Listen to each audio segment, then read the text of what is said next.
Okay, in this video we'll continue looking at the texture design program, and here's the image from the previous video mapped now into the scene here.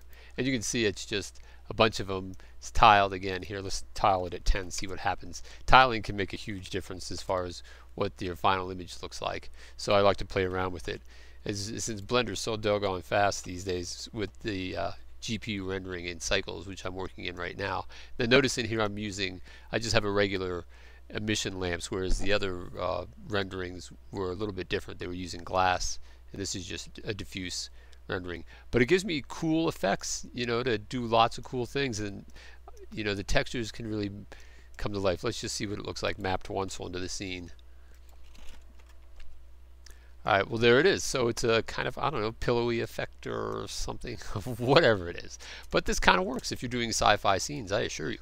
Alright, so that's that. So now let's go back and look at the Paint program as well. So that was with the script language built in. And you saw there was not a whole lot to it. You know, if you were to just take these colors out of the scene, then all it is that one line and these lines here and those lines there. It's not complicated, I assure you. I've designed it to be very user-friendly for artists and animators because I'm an artist as well, right? I wanted it to be simple. This is a super simple programming language relative to programming in C#, C++, C, assembly language, Forth, all this other kind of stuff.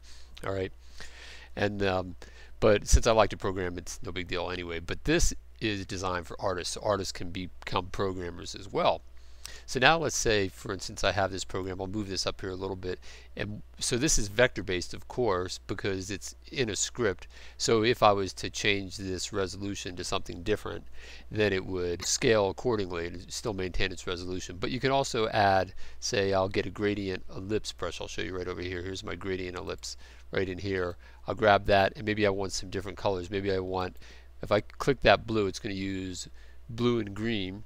And then I can change the size of the brush. I'll just make it, well, it's 2.9 here. I'll just use the calculator. I'll just say clear, and I'll add, say, 0.8 for the size in X, and I have a very thin brush in Y. Maybe I won't want it that thin, maybe 0.1, like this. So now I've just created a brush, and then I can just paint right in here. Now I have a rotation value set as well, so it's rotating. If you just see me painting once like that, that's just...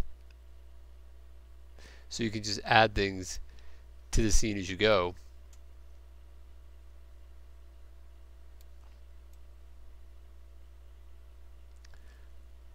Right, now it's running a little bit slow because I have my Blender running, I have everything else running, I have all these other programs running in the background.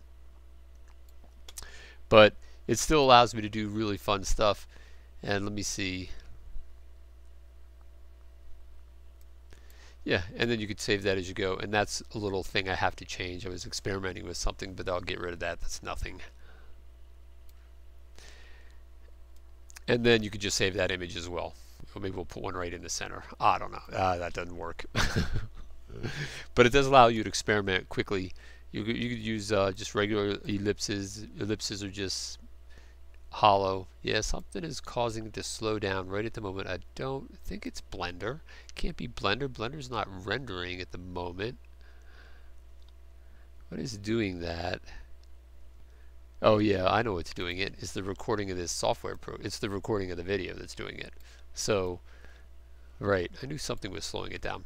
Alright, well that's it for now, and I'll see you in the next video.